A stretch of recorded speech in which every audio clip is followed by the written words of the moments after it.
दोस्तों, आज के वीडियो में हम बात करेंगे आईटीसी के बारे में। आईटीसी में आपको कल के दिन गिरावट देखने को मिली।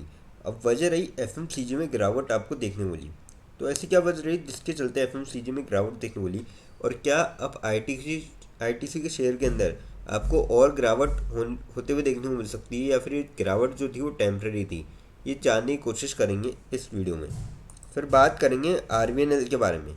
आरवीएनएल को लेके काफ़ी बढ़िया खबर निकल के आ रही है, जिसके चलते मुझे लगता है कि आने वाले टाइम में इसमें आपको तेज़ी का दौर देखने को मिलेगा और वापस से स्टॉक जो है आपको 500 के पार जाता हुआ नज़र आ सकता है। तो ऐसी क्या खबर है, ये जानेंगे। फिर बात करेंगे हम टाटा मोटर्स के बारे में। टाटा मोटर्स ने काफ़ी इंपॉर्टेंट डिसीजन लिया है, जिसके चलते आने वाले टाइम में आपको इसकी शेयर की जो है चाल डिसाइड होते हुए नजर आएगी, या तो फिर क्या शेयर ऊपर जा सकता है इस फैसले से, या फिर नीचे ट्रेड करेगा, ये जानेंगे। और साथ में ये भी जानेंगे आपको क्या करना चाहिए। अब क्या आपको यहाँ पर निवेश करना चाहिए, जो पुराने इन्वेस्टर्स हैं जिन्हें नीचे बाई किया उनको यहाँ पे प्रॉफिट बुक करना चाहिए, और जो ऊपर के लेवल पे फंसे थे इन्वेस्टर्स उनको यहाँ पे क्या करना चाहिए, ये जानेंगे। लास्ट में एक ऐसे स्टॉक के बारे में डिस्कस करेंगे जो आप सभी के लिए लेके आए स्प्लिट बहुत ही शानदार रेशो में। तो चलिए वीडियो स्टार्ट करते हैं। सबसे पहले बात करें आईटीसी के बारे में। 465.2 पे क्लोजिंग रही कल के दिन। 5.95 रुपीज़ की गिरावट देखने मिली और 1.25% के आसपास स्टॉक आपको गिरता हुआ नजर आया कल के दिन।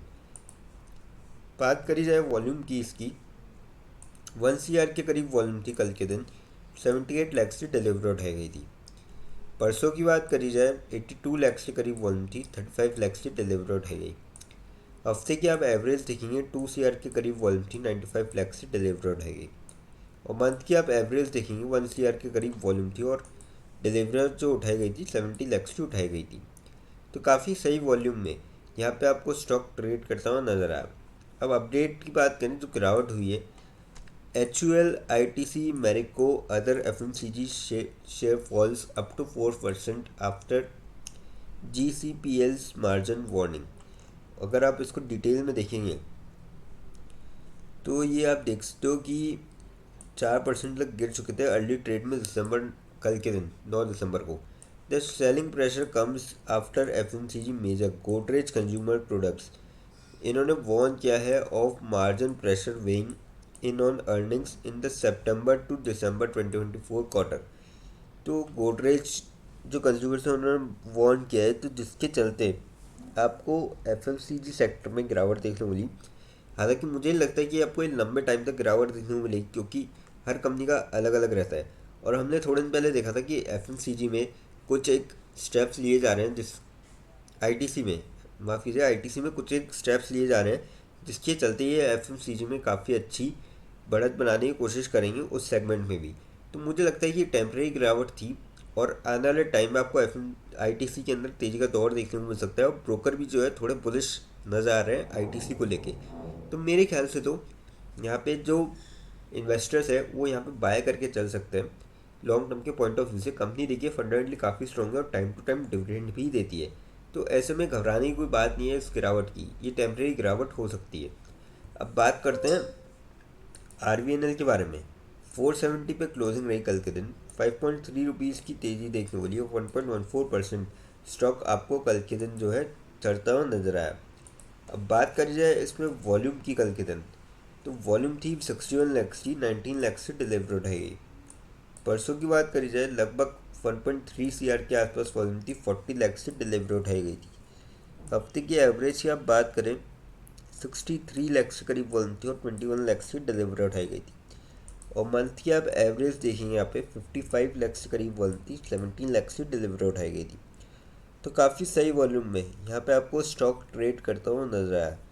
अब बात करी जाए अपडेट की, तो RBNL share price rises 8% to 469 amid strong financial results and contracts win. तो पिछले कुछ टाइम में हमने देखा है कि महीने भर में इनको लगातार हर 5वें 7वें दिन को कोई ना कोई ऑर्डर मिलता हुआ नज़र आ रहा था, और काफ़ी बड़े अमाउंट का ऑर्डर मिल रहा था। तो इसकी वजह से आपको शेयर में तेज़ी का दौर बनते हुए देखने को मिला, और मुझे लगता है कि आने वाले टाइम में भी तेज़ी का दौर बनते हुए देखने को मिल सकता है, क्योंकि कंपनी देखिए लगातार ग्रो कर रही है और जस्ट ऑर्डर की कमी नहीं है, और लगातार नए ऑर्डर आ रहे हैं। क्योंकि मैक्सिमम जो रेलवे का काम है वो डेवलपमेंट का जो भी काम होता है, ट्रैक लेइंग का, ब्रिजेस बनाना और ये सारा, ये आरबीएनएल देखता है। तो मुझे लगता है कि जब तक रेलवे बढ़ता रहेगा आरबीएनएल के शेयर में आपको अच्छी खासी तेज़ी का दौर देखने को मिलेगा। तो ऐसे में आप यहाँ पे निवेश करके चल सकते हैं। कंपनी देखिए फंडामेंटली काफ़ी स्ट्रॉन्ग है, और साथ ही साथ यहाँ पे जो ब्रोकर है वो भी थोड़े से बुलिश नज़र आ रहे हैं।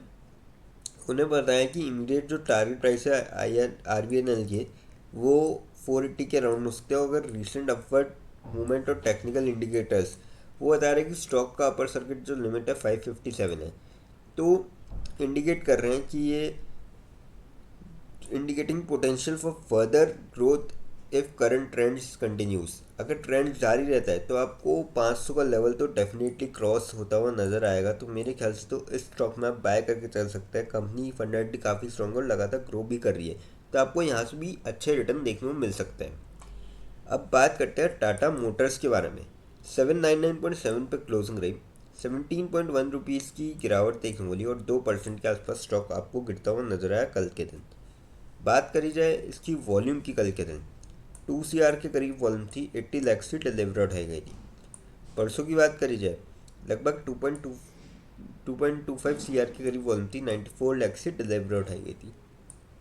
हफ्ते की आप एवरेज देखेंगे लगभग 1.5 CR के करीब वॉल्यूम थी, 66 लाख से जो है डिलीवरी उठाई गई। मंथ की आप एवरेज देखेंगे, मंथ में भी सेम वॉल्यूम थी लगभग 1.5 CR के करीब, और 61 लाख से जो है डिलीवरी उठाई गई थी।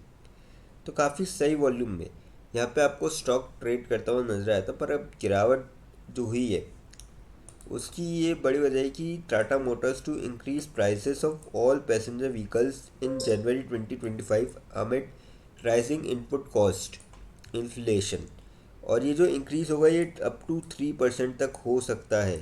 तो ऐसे में आपको कल के दिन जो है गिरावट देखने को मिली, और जाहिर सी बात है कि अगर एक तो वैसे ही इनकी जो है सेल्स थोड़ी सी डाउन है, ऊपर से प्राइस और इंक्रीज़, तो कहीं ना कहीं ये चिंता का विषय है कि आपको गिरावट का दौर जो है थोड़ा सा जारी रहते हुए देखने को मिल सकता है इस स्टॉक के अंदर।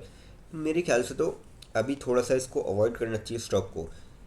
मैं तो यही कहूँगा कि ये दिसंबर का मंथ है, इसमें भी अगर आप सेल्स और देख लीजिए, क्योंकि अगले महीने तो रिजल्ट आ ही जाएगा, तो उसके बाद आप निर्णय ले सकते हैं। और जिसको इमीडिएट इन्वेस्ट करना है कि करना ही करना है उसको, तो वो या तो फिर अपना point of view long term का रखे। अगर शॉर्ट टर्म का रखता है तो फिर वो स्टॉप लॉस लगा के यहाँ पर ट्रेड कर सकता है 750 का।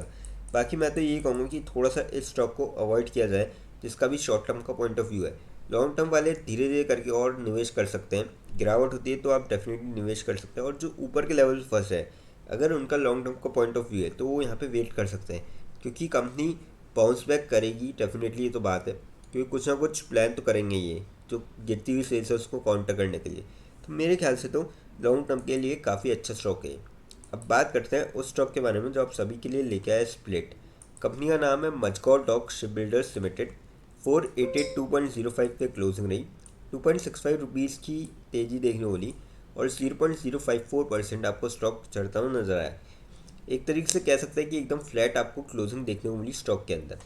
अब बात करी जाए इसके रिटर्न की, तो 5 दिन में 6.75% की पॉजिटिव रिटर्न, महीने भर में 20% के आसपास रिटर्न दिए कंपनी ने, 6 महीने 56%, और साल भर में कंपनी ने 130% के रिटर्न दिए, जिसके चलते कंपनी लेके आई है स्प्लिट। और स्प्लिट का रेशियो रखा गया है 1:2। रिकॉर्ड डेट जो फिक्स करी गई है 27 दिसंबर 2024 रखी गई है। तो ऐसे में अगर आपकी डीमेट अकाउंट में 27 दिसंबर से पहले शेयर आते हैं तो डेफिनेटली आप स्प्लिट के लिए एलिजिबल होंगे। लेकिन फ्रेंड्स, कोई भी इन्वेस्टमेंट करने से पहले फाइनेंशियल एडवाइज़र से कंसल्ट करें या फिर खुद की रिसर्च करें, क्योंकि वीडियो नॉलेज के पर्पज़ के लिए है, इन्वेस्टमेंट पर्पज़ के लिए नहीं। दोस्तों, अगर वीडियो अच्छी लगी हो तो चैनल को लाइक और सब्सक्राइब जरूर करें, ताकि आने वाले टाइम में आपको और भी अपडेट्स मिलते रहे। थैंक यू दोस्तों।